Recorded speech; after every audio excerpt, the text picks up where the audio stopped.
नमस्कार दोस्तों, जय हिंद जय भारत। स्वागत है आप सभी का जग्गू भाई जी डिफेंस अकेडमी के यूट्यूब चैनल पर। आर्मी की तैयारी करने वाले मेरे सभी भाइयों को जय हिंद जय भारत। चलिए दोस्तों, आज का सेशन स्टार्ट करते हैं। आज का सेशन बहुत ही शानदार होने वाला है और आज के सेशन में हम डिस्कस करेंगे आर्मी स्पेशल जीके क्लास। जी हाँ दोस्तों, स्पेशल आर्मी के लिए एक सीरीज स्टार्ट कर रखी है जिस सीरीज का नाम है आर्मी जीके टेस्ट सीरीज। दोस्तों आज का सेशन इतना शानदार होने वाला है, आप पूरे यूट्यूब पर चेक कर लेना। आर्मी के लिए स्पेशल आपको ऐसी क्लास नहीं मिलने वाले। अगर आप भी आर्मी की तैयारी कर रहे हैं तो ये एक क्लास कंप्लीट देखें, उसके बाद डिसाइड करें कि इस चैनल पर आपको क्लास लेना है या नहीं लेना है। चलिए बिना देरी के आज का ये सेशन स्टार्ट करते हैं। भाई बहुत ही शानदार सेशन रहेगा आपके आर्मी जीके के लिए। स्पेशल एक सीरीज स्टार्ट कर रखी है जिस सीरीज का नाम है army GK test series. Army GK test series इस सीरीज का नाम है, जिसके मैं सीजन 22 सेशन कंप्लीट करवा चुका हूं। आज जो हम डिस्कस करेंगे ये सेशन नंबर है 23। अगर आपने 22 सेशन नहीं देखे हैं तो वो भी आप देख लें। इंडियन आर्मी के आप किसी भी ट्रेड की तैयारी कर रहे हो, चाहे आप army GD, tradesman, technical, nursing assistant, clerk या फिर टीए के लिए तैयारी कर रहे हैं, ये सेशन आपके लिए बहुत ही इंपॉर्टेंट है। चलिए स्टार्ट करते हैं। पहला क्वेश्चन आपके सामने स्क्रीन पर है। क्वेश्चन नंबर 1 आपसे पूछा गया है कि महात्मा गांधी के अलावा किस दूसरे भारतीय नेता की जन्म तिथि 2 अक्टूबर है। चारों ऑप्शन आपके सामने, जल्दी से आंसर कमेंट कर दें कि क्वेश्चन नंबर 1 का राइट आंसर क्या रहेगा। महात्मा गांधी के अलावा किस दूसरे भारतीय नेता की जन्म तिथि 2 अक्टूबर है। Option A Jayaprakash Narayan, option B Subhash Chandra Bose, option C Bal Gangadhar Tilak और option D Lal Bahadur Shastri. Question number 1 का राइट आंसर रहेगा ऑप्शन डी लाल बहादुर शास्त्री। अब हम डिस्कस करते हैं जो लाल बहादुर शास्त्री से संबंधित क्वेश्चन है जो आर्मी के पेपर में पूछे गए हैं और पूछे जाएंगे। पहला क्वेश्चन आपके सामने हमने डिस्कस किया कि 2 अक्टूबर को महात्मा गांधी के अलावा किसकी जयंती मनाई जाती है। लाल बहादुर शास्त्री की जयंती मनाई जाती है। अब क्वेश्चन यह पूछा जाता है कि लाल बहादुर शास्त्री का जन्म कब हुआ। आपका आंसर रहेगा 2 अक्टूबर 1904 में। नेक्स्ट क्वेश्चन क्या पूछा जाता है कि भारत के दूसरे प्रधानमंत्री कौन थे। भारत के दूसरे प्रधानमंत्री कौन थे। लाल बहादुर शास्त्री। नेक्स्ट क्वेश्चन पूछा जाता है कि शास्त्री जयंती, लाल बहादुर शास्त्री जयंती कब मनाई जाती है। आपका आंसर रहेगा 2 अक्टूबर को। नेक्स्ट क्वेश्चन पूछा गया था कि 1965 ईस्वी में भारत पाकिस्तान के मध्य युद्ध हुआ था, उस समय भारत के प्रधानमंत्री कौन थे। 1965 में भारत और पाकिस्तान के मध्य युद्ध हुआ था, उस समय भारत में प्रधानमंत्री कौन थे। भारत के प्रधानमंत्री कौन थे। लाल बहादुर शास्त्री थे। नेक्स्ट क्वेश्चन पूछा जाता है कि लाल बहादुर शास्त्री का समाधि स्थल का क्या नाम है। विजय घाट आपका राइट आंसर रहेगा। नेक्स्ट क्वेश्चन पूछा जाता है कि जब 1965 का भारत पाकिस्तान युद्ध हुआ था तो इसके बाद एक समझौता हुआ था, उस समझौते को बोलते हैं ताशकंद समझौता। तो क्वेश्चन आपसे पूछा जाता है कि ताशकंद समझौता कब हुआ। 10 जनवरी 1966 ईस्वी को। नेक्स्ट क्वेश्चन पूछा जाता है कि ताशकंद समझौता किन दो देशों के मध्य हुआ था। तो आपका आंसर रहेगा भारत और पाकिस्तान के मध्य। तो दोस्तों यहां पर जितने भी क्वेश्चन इससे रिलेटेड बन सकते थे, लाल बहादुर शास्त्री के क्वेश्चन के साथ जितने भी क्वेश्चन आपके पेपर के लिए जितने भी इंपोर्टेंट है वो सभी के सभी क्वेश्चन हमने यहां डिस्कस कर लिए। चलिए चलते हैं नेक्स्ट क्वेश्चन पर। क्वेश्चन नंबर 2 आपके सामने है। क्वेश्चन नंबर 2 का आंसर जल्दी से कमेंट कर दें। क्वेश्चन नंबर 2 आपसे पूछा गया कि मुगल सम्राट औरंगजेब कौन सा वाद्य यंत्र बजाते थे। क्वेश्चन नंबर 2 आपसे पूछा गया कि मुगल सम्राट औरंगजेब कौन सा वाद्य यंत्र बजाते थे। Option A sitar, option B veena, option C परवाज और ऑप्शन डी इनमें से कोई नहीं। क्वेश्चन नंबर 2 का राइट आंसर रहेगा ऑप्शन बी वीणा। मुगल सम्राट औरंगजेब कौन सा वाद्य यंत्र बजाते थे। वीणा आपका राइट आंसर रहेगा। अब कुछ इंपोर्टेंट क्वेश्चन डिस्कस करते हैं जो औरंगजेब से संबंधित हैं और आर्मी के पेपर में पूछे जा सकते हैं। पहला क्वेश्चन हमने ये डिस्कस किया था कि मुगल सम्राट औरंगजेब कौन सा वाद्य यंत्र बजाते थे। वीणा वाद्य यंत्र बजाते थे। नेक्स्ट क्वेश्चन पूछा जाता है कि किस मुगल शासक ने हिंदू मंदिरों को तोड़ने का आदेश दिया था। किस मुगल शासक ने हिंदू मंदिरों को तोड़ने का आदेश दिया था। आपका आंसर रहेगा औरंगजेब, आपका राइट आंसर रहेगा। नेक्स्ट क्वेश्चन पूछा जाता है कि मुगल शासक औरंगजेब ने हिंदू मंदिरों को तोड़ने का आदेश कब दिया था। 1665 ईस्वी में दिया था। नेक्स्ट क्वेश्चन क्या पूछा जाता है कि औरंगजेब के गुरु कौन थे। आपका आंसर रहेगा मीर मोहम्मद हकीम। औरंगजेब के गुरु कौन थे। मीर मोहम्मद हकीम। नेक्स्ट क्वेश्चन क्या पूछा गया था कि किस मुगल शासक के शासनकाल में सर्वाधिक हिंदू सेनापति थे। क्वेश्चन रिपीट कर रहा हूं, किस मुगल शासक के शासनकाल में सर्वाधिक हिंदू सेनापति थे? आपका आंसर रहेगा औरंगजेब। औरंगजेब के शासनकाल में सर्वाधिक, मुगल सेना में सर्वाधिक हिंदू सेनापति थे। बहुत ही इंपॉर्टेंट क्वेश्चन है, कई बार आपके पेपर में पूछा गया है। चलिए नेक्स्ट क्वेश्चन डिस्कस करते हैं। Question number 3। दोस्तों सेशन के साथ बने रहे भाई, बहुत ही शानदार सेशन रहेगा। पूरे यूट्यूब पर आप चेक कर लेना, आपको ऐसा सेशन नहीं मिलने वाला है, स्पेशली आर्मी के लिए। नेक्स्ट क्वेश्चन नंबर 3 आपके सामने है। ग्रहों की गति का नियम किसने दिया? ग्रहों की गति का नियम किसने दिया? चार ऑप्शन आपके सामने है, जल्दी से आंसर कमेंट कर दें। Option A Galileo, option B Copernicus, option C Kepler और option D Newton. Question number 3 का राइट आंसर रहेगा ऑप्शन सी केपलर। ग्रहों की गति का नियम किसने दिया था? केपलर ने दिया था। अब कुछ इंपोर्टेंट क्वेश्चन बनते हैं जो हम डिस्कस करेंगे ग्रहों से संबंधित। पहला क्वेश्चन हमने अभी डिस्कस किया कि ग्रहों की गति का नियम किसने दिया? केपलर ने दिया था। नेक्स्ट क्वेश्चन क्या पूछा जाता है कि सौर मंडल में कुल ग्रहों की संख्या कितनी है? 8 है। दोस्तों ये जितने भी क्वेश्चन मैं आपको करवा रहा हूं, सभी के सभी क्वेश्चन आपके आर्मी के ओरिजिनल पेपर में पूछे गए हैं। चलिए, सौर मंडल में ग्रहों की संख्या कितनी है? 8 है। नेक्स्ट क्वेश्चन पूछा जाता है कि सौर मंडल का सबसे गर्म ग्रह कौन सा है? सौर मंडल का सबसे गर्म ग्रह कौन सा है? शुक्र ग्रह आपका आंसर रहेगा। नेक्स्ट क्वेश्चन कि सौर मंडल का सबसे चमकीला ग्रह कौन सा है? इस क्वेश्चन का भी राइट आंसर क्या रहेगा? शुक्र ग्रह रहेगा। नेक्स्ट क्वेश्चन पूछा जाता है कि पृथ्वी के सर्वाधिक निकट ग्रह कौन सा है? रिपीट कर रहा हूं, पृथ्वी के सर्वाधिक निकट ग्रह कौन सा है? शुक्र ग्रह आपका राइट आंसर रहेगा। नेक्स्ट क्वेश्चन पूछा जाता है कि किस ग्रह को नीला ग्रह कहा जाता है? पृथ्वी को कहा जाता है। नीला ग्रह किस ग्रह को कहा जाता है? पृथ्वी को कहा जाता है। एक और इंपोर्टेंट क्वेश्चन पूछा जाता है कि ग्रहों के चारों ओर परिक्रमा करने वाले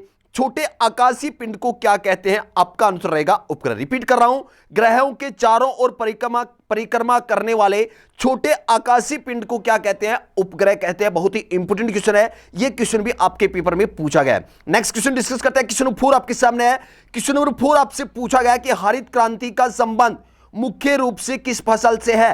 क्वेश्चन नंबर 4 रिपीट कर रहा हूं, हरित क्रांति का संबंध मुख्य रूप से किस फसल से है? ऑप्शन ए गेहूं, ऑप्शन बी चावल, ऑप्शन सी दालें और ऑप्शन डी गन्ना। क्वेश्चन नंबर 4 का राइट आंसर रहेगा ऑप्शन ए गेहूं। हरित क्रांति का संबंध मुख्य रूप से किस फसल से है? गेहूं से है। अब कुछ इंपोर्टेंट क्वेश्चन पूछे जाते हैं हरित क्रांति से संबंधित। पहला क्वेश्चन पूछा जाता है कि विश्व में हरित क्रांति का जनक किसे कहा जाता है, या जनक कौन है? विश्व में हरित क्रांति का जनक कौन है? आपका आंसर रहेगा नॉर्मन बोरलॉग। आपका आंसर रहेगा नॉर्मन बोरलॉग को विश्व में हरित क्रांति का जनक कहा जाता है। नेक्स्ट क्वेश्चन क्या बनता है यहां पर? भारत में हरित क्रांति का जनक किसे कहा जाता है? आपका आंसर रहेगा MS Swaminathan. Doctor MS Swaminathan आपका राइट आंसर रहेगा। तो यहां पर 3 क्वेश्चन हमने डिस्कस किया कि हरित क्रांति का संबंध मुख्य रूप से किस फसल से है? गेहूं से है। नेक्स्ट क्वेश्चन हमने डिस्कस किया कि विश्व में हरित क्रांति का जनक किसे कहा जाता है? नॉर्मन बोरलॉग को कहा जाता है। और लास्ट क्वेश्चन अपना यह है कि भारत में हरित क्रांति का जनक किसे कहा जाता है? एमएस स्वामीनाथन को। अब मेरा क्वेश्चन आपसे यह है कि श्वेत क्रांति का जनक किसे कहा जाता है? जल्दी से आंसर कमेंट करके बताएं। कमेंट करके जरूर बताओगे कि श्वेत क्रांति का जनक किसे कहा जाता है। नेक्स्ट क्वेश्चन डिस्कस करते हैं। क्वेश्चन नंबर 5 आपके सामने है। क्वेश्चन नंबर 5 आपसे पूछा गया है कि इंडिया डिवाइडेड नामक पुस्तक किसने लिखी? इंडिया डिवाइडेड नामक पुस्तक किसने लिखी? जल्दी से आंसर कमेंट कर दें। क्वेश्चन नंबर 5 का राइट आंसर क्या रहेगा? दोस्तों प्रत्येक क्वेश्चन का आंसर जरूर आप कमेंट करते चलें। चलिए, क्वेश्चन नंबर 5 के ऑप्शन है, option A Mahatma Gandhi, option B Lala Lajpat Rai, option C doctor Rajendra Prasad और ऑप्शन डी मौलाना अब्दुल कलाम। क्वेश्चन नंबर 5 का राइट आंसर रहेगा ऑप्शन सी डॉक्टर राजेंद्र प्रसाद। इंडिया डिवाइडेड नामक पुस्तक किसने लिखी थी? डॉक्टर राजेंद्र प्रसाद ने लिखी थी। चलिए अब डिस्कस करते हैं कुछ इंपोर्टेंट क्वेश्चन जो यहां पूछे जाए हैं। चलिए, पहला क्वेश्चन आपके सामने है। हमने डिस्कस किया कि इंडिया डिवाइडेड पुस्तक किसने लिखी? डॉक्टर राजेंद्र प्रसाद ने। अब क्वेश्चन क्या पूछा जाता है कि भारत के प्रथम राष्ट्रपति कौन थे? भारत के प्रथम राष्ट्रपति कौन थे? बहुत बार ये क्वेश्चन आपके पेपर में पूछा गया है और इस क्वेश्चन में बहुत बार कंफ्यूजन होता है। भारत के प्रथम राष्ट्रपति थे डॉक्टर राजेंद्र प्रसाद और भारत के प्रधानमंत्री कौन थे? जवाहरलाल नेहरू थे। दोनों क्वेश्चन आप नोट कर ले अच्छे से कि भारत के प्रथम राष्ट्रपति थे डॉक्टर राजेंद्र प्रसाद और भारत के प्रथम प्रधानमंत्री कौन थे? जवाहरलाल नेहरू थे। नेक्स्ट क्वेश्चन पूछा जाता है कि डॉक्टर राजेंद्र प्रसाद का समाधि स्थल का नाम क्या है? महाप्रयाण घाट। डॉक्टर राजेंद्र प्रसाद के समाधि स्थल का नाम क्या है? महाप्रयाण घाट। भारत के प्रथम राष्ट्रपति कौन थे? डॉक्टर राजेंद्र प्रसाद। इंडिया डिवाइडेड पुस्तक किसने लिखी? डॉक्टर राजेंद्र प्रसाद ने लिखी थी। नेक्स्ट क्वेश्चन डिस्कस करते हैं। क्वेश्चन नंबर 6 आपके सामने है। क्वेश्चन नंबर 6 आपसे पूछा गया है कि भारत में सर्वप्रथम सीमेंट संयंत्र 1904 ईस्वी में कहां स्थापित किया गया था? क्वेश्चन नंबर 6 रिपीट कर रहा हूं। भारत में सर्वप्रथम सीमेंट संयंत्र 1904 ईस्वी में कहां पर स्थापित किया गया था? Option A Chennai, option B Ranipet, option C Jhinkpani, option D Porto Novo. Question number 6 का राइट आंसर रहेगा ऑप्शन ए चेन्नई। भारत में सर्वप्रथम सीमेंट संयंत्र की स्थापना कहां पर की गई थी? 1904 में चेन्नई में की गई थी। अब एक इंपॉर्टेंट क्वेश्चन पूछा जाता है जो कि पेपर में बार बार रिपीट हुआ है। चेन्नई का पुराना नाम क्या है? मद्रास आपका आंसर रहेगा। नेक्स्ट क्वेश्चन डिस्कस करते हैं। क्वेश्चन नंबर 7 आपके सामने है। क्वेश्चन नंबर 7 आपसे पूछा गया है कि संविधान के किस अनुच्छेद के अंतर्गत हिंदी को राजभाषा के रूप में दर्जा प्रदान किया गया है? क्वेश्चन नंबर 7 रिपीट कर रहा हूं। संविधान के किस अनुच्छेद में हिंदी को राजभाषा के रूप में दर्जा प्रदान किया गया है? ऑप्शन ए अनुच्छेद 343, ऑप्शन बी अनुच्छेद 356, ऑप्शन सी अनुच्छेद 72, ऑप्शन डी अनुच्छेद 368। क्वेश्चन नंबर 7 का राइट आंसर रहेगा ऑप्शन ए अनुच्छेद 343। भारतीय संविधान के अनुच्छेद 343 में हिंदी को राजभाषा का दर्जा प्रदान है। अब इंपॉर्टेंट क्वेश्चन डिस्कस कर लेते हैं जो आपके पेपर में पूछे जा सकते हैं। पहला क्वेश्चन कि भारत की राजभाषा क्या है? कौन सी है? हिंदी है। नेक्स्ट क्वेश्चन कि हिंदी भाषा की लिपि कौन सी है? यह क्वेश्चन भी आपके पेपर में काफी बार रिपीट हुआ है। हिंदी भाषा की लिपि कौन सी है? देवनागरी है। और हिंदी को राजभाषा का दर्जा प्रदान किया गया है किस अनुच्छेद के तहत? अनुच्छेद नंबर 343। नेक्स्ट क्वेश्चन डिस्कस करते हैं। क्वेश्चन नंबर 8 आपके सामने है। क्वेश्चन नंबर 8 आपसे पूछा गया है कि भारत में सर्वोत्तम श्रेणी का संगमरमर किस स्थान पर पाया जाता है? क्वेश्चन नंबर 8 रिपीट कर रहा हूं। भारत में सर्वोत्तम श्रेणी का संगमरमर किस स्थान पर पाया जाता है? Option A Jabalpur, option B Bharatpur, option C Makrana, option D Jaisalmer. Question number 8 का राइट आंसर क्या रहेगा? Option C Makrana. भारत में सर्वोत्तम श्रेणी का संगमरमर किस स्थान पर पाया जाता है? मकराना राजस्थान में पाया जाता है। नेक्स्ट क्वेश्चन डिस्कस करते हैं। क्वेश्चन नंबर 9 आपके सामने है। दोस्तों अगर सेशन आपको अच्छा लग रहा है तो सेशन को अभी तक लाइक नहीं किया तो मेरे भाई लाइक तो ठोक दो, और क्लास खत्म होने के बाद एक शेयर तो बनता ही है भाई। चलिए नेक्स्ट क्वेश्चन डिस्कस करते हैं। क्वेश्चन नंबर 9 भारत में गुलाम वंश का संस्थापक कौन था? क्वेश्चन नंबर 9 आपसे पूछा गया कि भारत में गुलाम वंश का संस्थापक कौन था? Option A Qutbuddin Aibak, option B Iltutmish, option C Aram Shah, option D इनमें से कोई नहीं। क्वेश्चन नंबर 9 का राइट आंसर क्या रहेगा? जल्दी से आंसर कमेंट कर दे कि भारत में गुलाम वंश का संस्थापक कौन था? भारत में गुलाम वंश का संस्थापक कौन था? इस क्वेश्चन का राइट आंसर रहेगा option A Qutbuddin Aibak. Next question यहां क्या पूछा जाता है कि गुलाम वंश की स्थापना कब हुई? बहुत ही इंपॉर्टेंट क्वेश्चन है।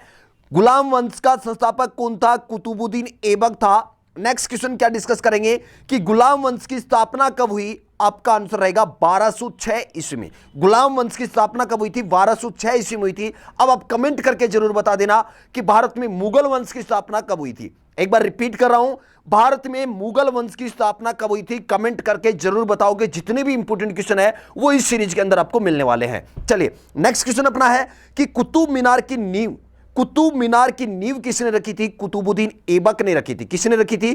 कुतुबुद्दीन ऐबक ने रखी थी। एक नेक्स्ट क्वेश्चन और पूछा जाता है कि किस शासक को लाख बख्श मतलब लाखों को दान देने वाला कहा जाता है? आपका आंसर रहेगा कुतुबुद्दीन ऐबक। कुतुबुद्दीन ऐबक को लाख बख्श मतलब लाखों को दान देने वाला कहा जाता है। नेक्स्ट क्वेश्चन हमने यहां क्या डिस्कस किया था कि कुतुब मीनार की नींव किसने रखी थी? कुतुबुद्दीन ऐबक ने रखी थी। गुलाम वंश की स्थापना कब हुई? 1206 ईस्वी में। गुलाम वंश का संस्थापक कौन था? कुतुबुद्दीन ऐबक था। नेक्स्ट क्वेश्चन डिस्कस करते हैं। क्वेश्चन नंबर 10 आपके सामने है। क्वेश्चन नंबर 10 आपसे पूछा गया है कि भारत का राष्ट्रीय आदर्श वाक्य क्या है?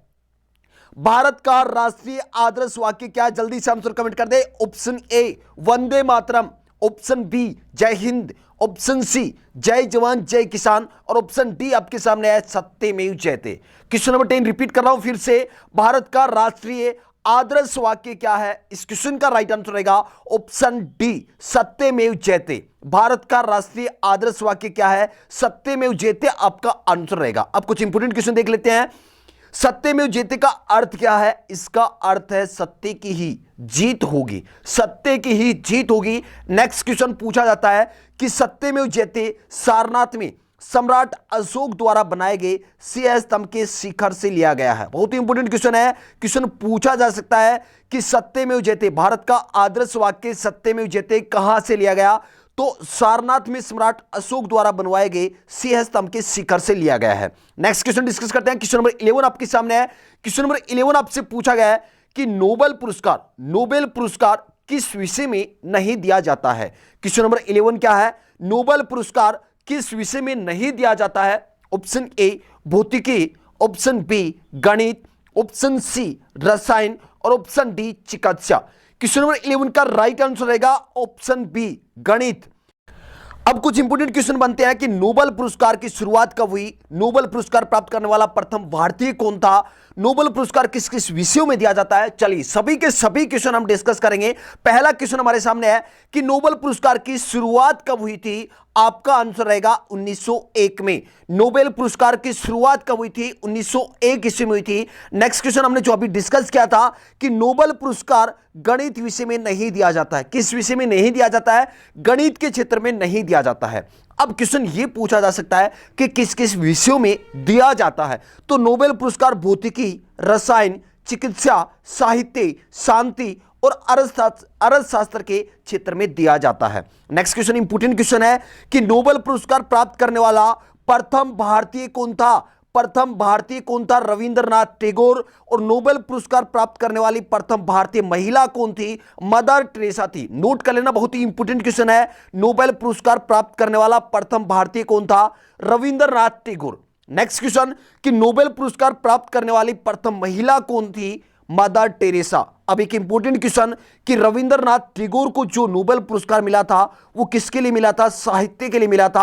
आप कमेंट करके बता दें कि किस साहित्य के लिए मिला था। चलिए नेक्स्ट क्वेश्चन डिस्कस करते हैं। क्वेश्चन नंबर 12 आपके सामने। क्वेश्चन नंबर 12 आपसे पूछा गया है कि सांडों को वंश में करने का खेल जल्लीकट्टू किस राज्य में प्रसिद्ध है? बहुत ही इंपॉर्टेंट क्वेश्चन है कि सांडों को वंश में करने का खेल जल्लीकट्टू किस राज्य में प्रसिद्ध है? चारों ऑप्शन आपके सामने, जल्दी से आंसर कमेंट कर दें। Option A Andhra Pradesh, option B Kerala, option C Tamil Nadu, option D Karnataka.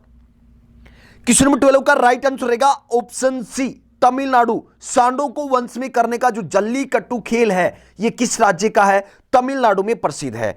अब एक इंपोर्टेंट क्वेश्चन कि तमिलनाडु की राजधानी क्या है? चेन्नई है। दोस्तों अगर अभी तक अपने सेशन को लाइक नहीं किया मेरे भाई, इतने स्पीड से और इतना अच्छा कंटेंट मैं आपको प्रोवाइड कर रहा हूं, अगर अभी भी आप लाइक और शेयर नहीं कर सकते तो यार क्या बोलो। अब आपको करना हो तो देख लेना भाई। अगर आपको क्लास अच्छा लगता है तो भाई वीडियो के जस्ट नीचे लाइक का बटन है, अभी के अभी मेरे सभी फौजी भाइयों से कहूंगा कि अभी के अभी लाइक के बटन को दबाओ। और जैसे ही क्लास खत्म हो जाती है तो भाई आर्मी की तैयारी करने वाले कम से कम एक भाई को शेयर जरूर कर देना, क्योंकि आपके पास भी क्लास किसी ना किसी भाई के शेयर करने से पहुंची है तो आपका भी फर्ज है कि इस क्लास को ज्यादा से ज्यादा शेयर करें।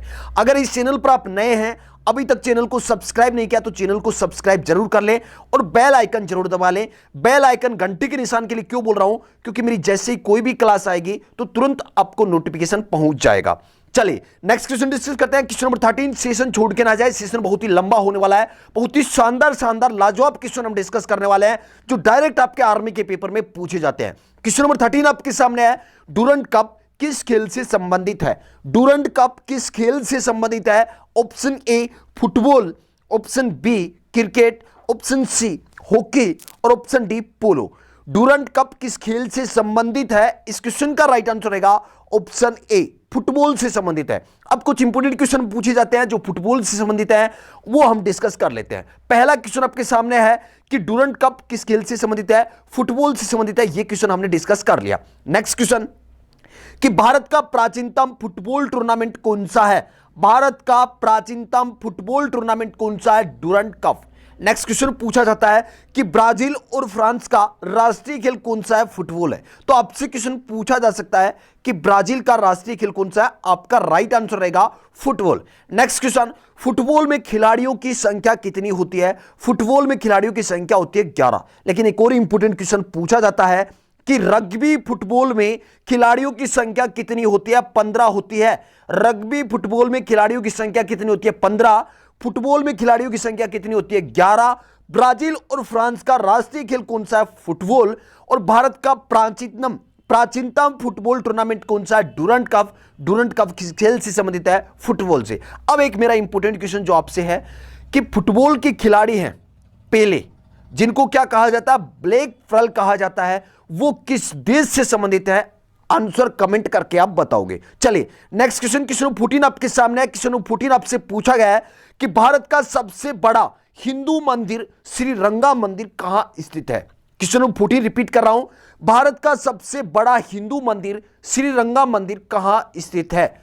चारों ऑप्शन आपके सामने है। Option A Cuttack, option B Puri, option C Khajuraho, option D Tiruchirappalli. Question 14 का राइट आंसर रहेगा ऑप्शन डी तिरुचिरापल्ली। भारत का सबसे बड़ा हिंदू मंदिर श्रीरंगा मंदिर कहां स्थित है? तिरुचिरापल्ली में स्थित है। अब एक इसके साथ इंपॉर्टेंट क्वेश्चन पूछा जाता है कि आप कमेंट करके बता देना कि तिरुचिरापल्ली तमिलनाडु राज्य में है।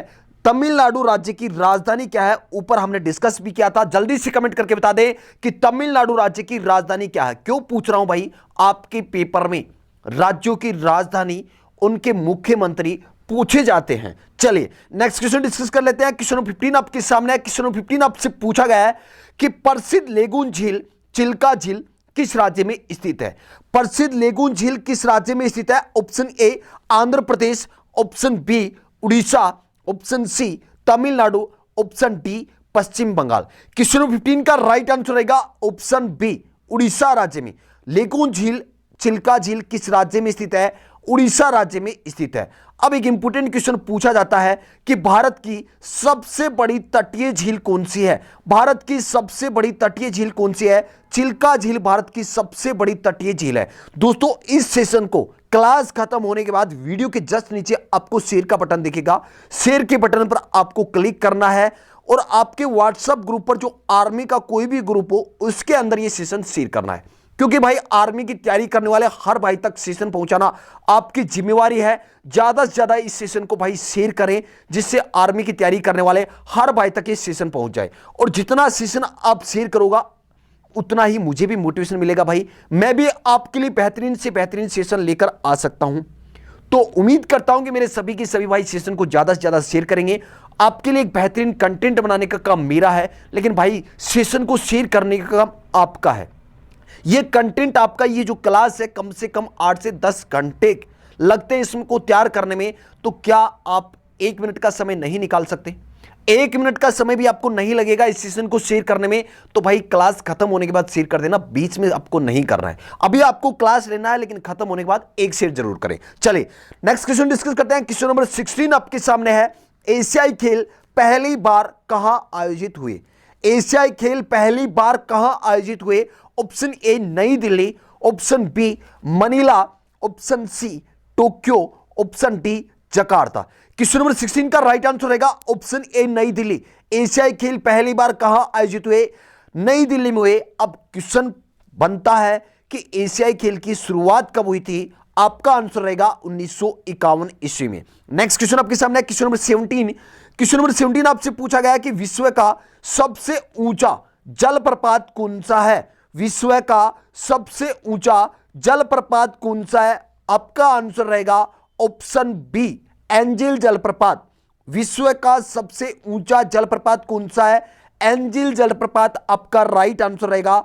अब आपके दिमाग में क्वेश्चन बन रहा होगा कि सर एंजिल जलप्रपात की हाइट क्या है और यह किस देश में स्थित है, किस नदी के ऊपर स्थित है? तो सारे क्वेश्चन आपके सामने है। अमेरिका में स्थित है, वेनेजुएला के अंदर, और नदी का नाम क्या है? कोरोनो नदी। एंजिल जलप्रपात की ऊंचाई क्या है? 979 मीटर। नेक्स्ट क्वेश्चन डिस्कस करते हैं। क्वेश्चन नंबर 18 आपके सामने है। क्वेश्चन नंबर 18 आपसे पूछा गया है कि रावत भाटा परमाणु विद्युत संयंत्र कहां स्थित है? क्वेश्चन नंबर 18 आपसे पूछा गया कि रावत भाटा परमाणु विद्युत संयंत्र कहां स्थित है? Option A Karnataka, option B Madhya Pradesh, option C Uttar Pradesh, option D Rajasthan. Question number 18 का राइट आंसर रहेगा option D Rajasthan. Rawatbhata परमाणु विद्युत संयंत्र कहां स्थित है? राजस्थान में स्थित है। नेक्स्ट क्वेश्चन डिस्कस करते हैं। क्वेश्चन नंबर 19 आपके सामने है। क्वेश्चन नंबर 19 आपसे पूछा गया है कि भारतीय संविधान की आत्मा किसे कहा जाता है? क्वेश्चन नंबर 19 रिपीट कर रहा हूं, भारतीय संविधान की आत्मा किसे कहा जाता है? ऑप्शन ए मूल अधिकार को, ऑप्शन बी नीति निर्देशक तत्व है, ऑप्शन सी मौलिक कर्तव्य और ऑप्शन डी प्रस्तावना। क्वेश्चन नंबर 19 का राइट आंसर रहेगा ऑप्शन डी प्रस्तावना। भारतीय संविधान की आत्मा किसे कहा जाता है? प्रस्तावना को कहा जाता है। अब प्रस्तावना से संबंधित दो तीन क्वेश्चन बहुत ही इंपॉर्टेंट है जो आपके पेपर में बार बार रिपीट हुए। पहला क्वेश्चन कि अब तक प्रस्तावना में कितनी बार संशोधन हुआ? सिर्फ एक बार संशोधन हुआ। कितनी बार संशोधन हुआ? भारतीय संविधान की प्रस्तावना में अब तक कितनी बार संशोधन हुआ? सिर्फ एक बार संशोधन हुआ है। और वो कब हुआ? 42वां संविधान संशोधन 1976 ईस्वी में। और इस संशोधन के तहत प्रस्तावना में 3 शब्द जोड़े गए थे। कौन कौन से? समाजवादी, पंथ निरपेक्ष और एकता और अखंडता शब्द जोड़े गए थे। चलिए नेक्स्ट क्वेश्चन डिस्कस करते हैं। क्वेश्चन नंबर 20 आपके सामने है। क्वेश्चन नंबर 20 आपसे पूछा गया कि गीत गोविंद पुस्तक के रचयिता कौन थे? गीत गोविंद पुस्तक के रचयिता कौन है? Option A Surdas, option B Jaydev, option C Kalidas, option D इनमें से कोई नहीं। क्वेश्चन नंबर 20 रिपीट कर रहा हूं, गीत गोविंद पुस्तक की रचयिता कौन है? इस क्वेश्चन का राइट आंसर रहेगा ऑप्शन बी जयदेव। दोस्तों जितनी भी इंपॉर्टेंट पुस्तक है वो आप क्लियर कर लें, क्योंकि आपके पेपर में एक पुस्तक दिवस वगैरह ऐसे क्वेश्चन अक्सर पूछे जाते हैं। चलिए क्वेश्चन नंबर 21 आपके सामने है कि भारत का सर्वोच्च खेल पुरस्कार कौन सा है? भारत का सर्वोच्च खेल पुरस्कार कौन सा है? चारों ऑप्शन आपके सामने, भाई जल्दी से आंसर कमेंट कर दे कि भारत का सर्वोच्च खेल पुरस्कार कौन सा है। ऑप्शन ए अर्जुन पुरस्कार, ऑप्शन बी द्रोणाचार्य पुरस्कार, ऑप्शन सी राजीव गांधी खेल रत्न पुरस्कार और ऑप्शन डी पद्मश्री पुरस्कार। क्वेश्चन नंबर 21 का राइट आंसर रहेगा ऑप्शन सी राजीव गांधी खेल रत्न पुरस्कार। अब आपके दिमाग में क्वेश्चन बन रहे होंगे कि सर राजीव गांधी खेल रत्न पुरस्कार भारत का सबसे बड़ा पुरस्कार है, इसकी शुरुआत कब हुई? इस पुरस्कार का प्रथम विजेता कौन था? चलिए सभी क्वेश्चन आपके सामने है। पहला क्वेश्चन कि भारत का सर्वोच्च खेल पुरस्कार हमने डिस्कस कर लिया, राजीव गांधी खेल रत्न पुरस्कार है। इसकी शुरुआत कब हुई थी? 1991-92 के अंदर।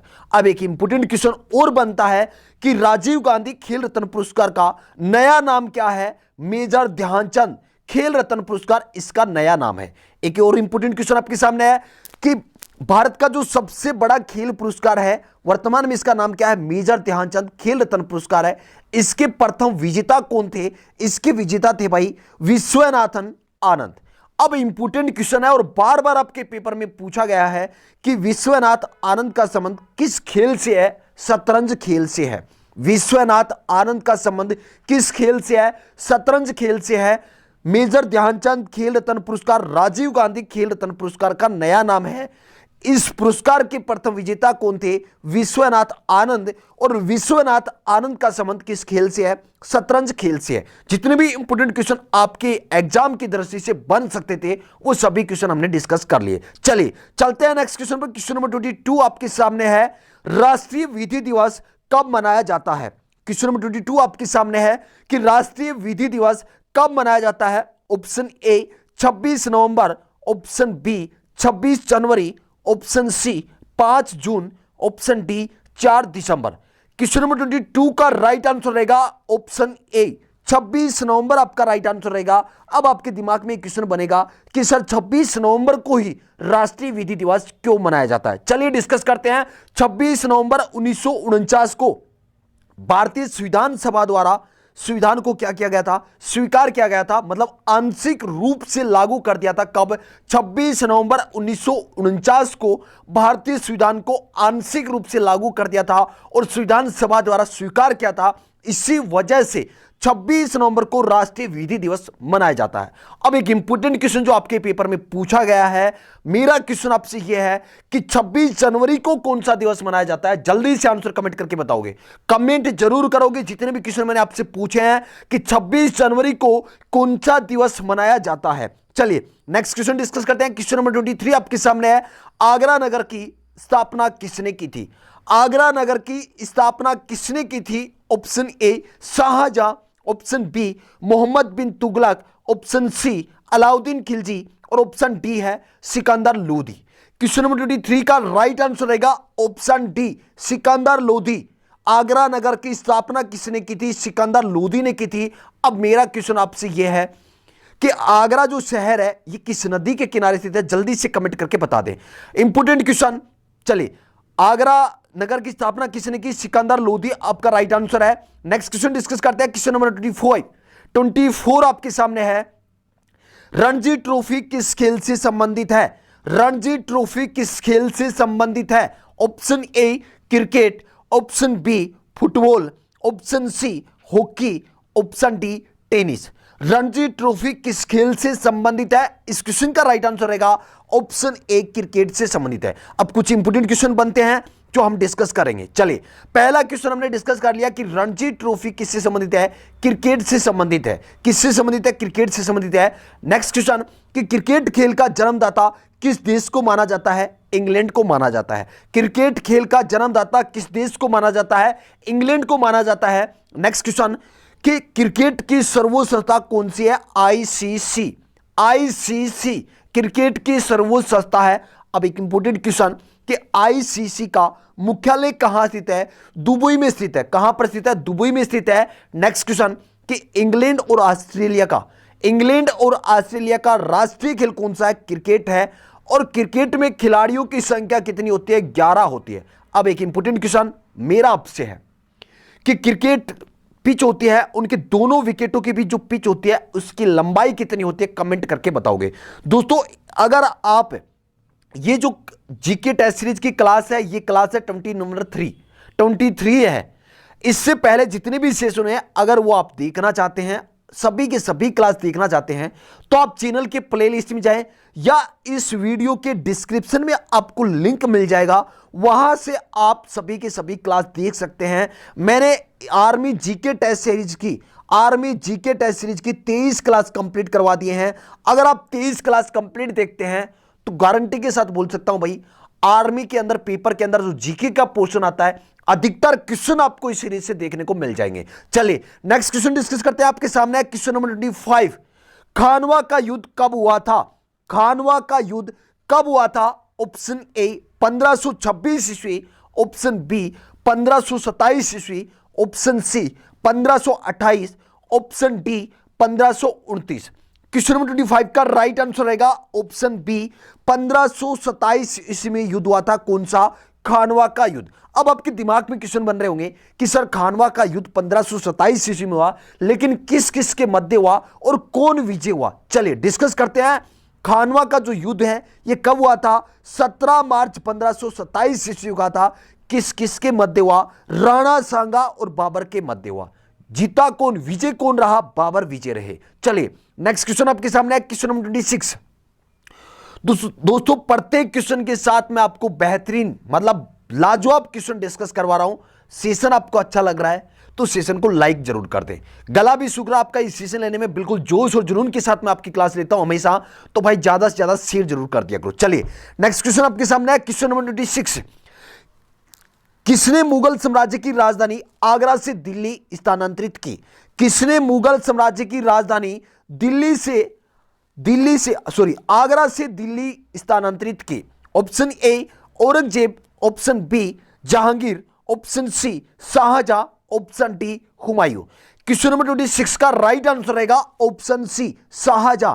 किस मुगल शासक ने राजधानी आगरा से दिल्ली स्थानांतरित की थी? बहुत इंपॉर्टेंट क्वेश्चन है, आपके पेपर में काफी बार रिपीट हुआ है। इस क्वेश्चन का राइट आंसर क्या रहेगा? शाहजहां। शाहजहां ने मुगल वंश की राजधानी आगरा से दिल्ली स्थानांतरित की थी। अब कुछ इंपॉर्टेंट क्वेश्चन है जो शाहजहां से संबंधित है कि शाहजहां ने कौन कौन से इमारतों का निर्माण करवाया था, वो आपके सामने है। दिल्ली के लाल किले का निर्माण किसने करवाया था? शाहजहां ने करवाया था। दिल्ली की जो जामा मस्जिद है इसका निर्माण भी किसने करवाया था? शाहजहां ने करवाया था। और आगरा में जो ताजमहल है इसका निर्माण भी किसने करवाया था? शाहजहां ने करवाया था। अब मेरा क्वेश्चन आपसे यह है कि ताजमहल किस नदी के किनारे स्थित है? कमेंट करके बताओगे। ताजमहल किस नदी के किनारे स्थित है? कमेंट करके बताओगे। चलिए नेक्स्ट क्वेश्चन डिस्कस करते हैं। क्वेश्चन नंबर 27 आपके सामने है। अढ़ाई दिन का झोपड़ा कहां स्थित है? अढ़ाई दिन का झोपड़ा कहां स्थित है? चारों ऑप्शन आपके सामने है, जल्दी से कमेंट कर दें। Option A Ajmer, option B Sasaram, option C Agra, option D इनमें से कोई नहीं। क्वेश्चन नंबर 27 का राइट आंसर रहेगा ऑप्शन ए अजमेर राजस्थान।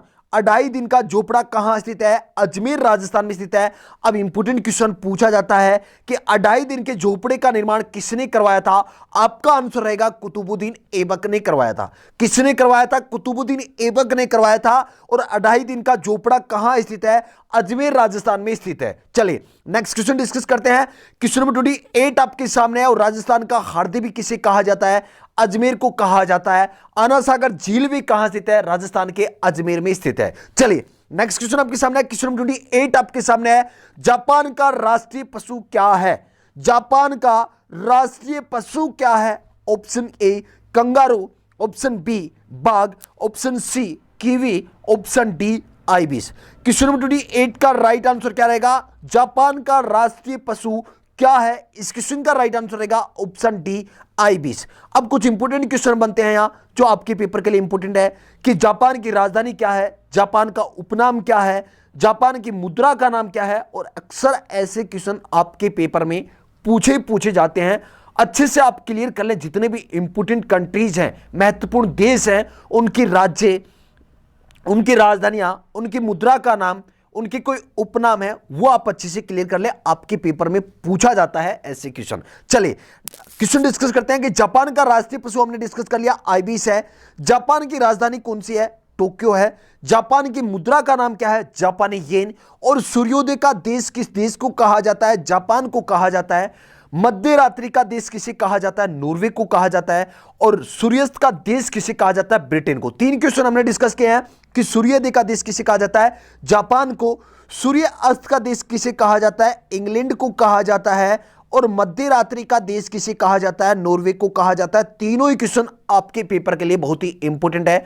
अभी कभी नोट कर लें या स्क्रीनशॉट ले लें। चलिए चलते हैं नेक्स्ट क्वेश्चन पर। क्वेश्चन नंबर 29 आपके सामने है। क्वेश्चन नंबर 29 आपसे पूछा गया है कि भारत में जनगणना कितने वर्ष में एक बार की जाती है? भारत में जनगणना कितने वर्षों के बाद की जाती है? ऑप्शन ए प्रति वर्ष, ऑप्शन बी 3 वर्ष बाद, ऑप्शन सी 5 वर्ष बाद, ऑप्शन डी 10 वर्ष बाद। क्वेश्चन नंबर 29 का राइट आंसर रहेगा ऑप्शन डी 10 वर्ष बाद। भारत में जनगणना कितने वर्ष बाद होती है?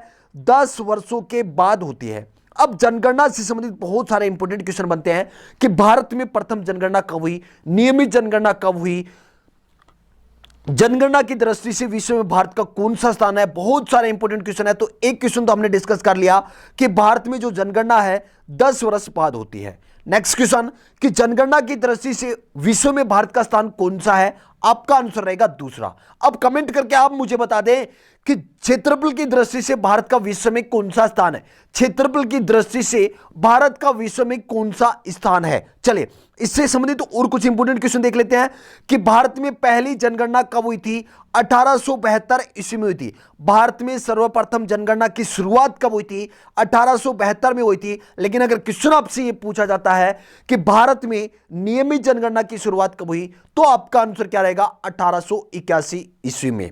नेक्स्ट क्वेश्चन डिस्कस करते हैं। क्वेश्चन नंबर 30 आपके सामने है।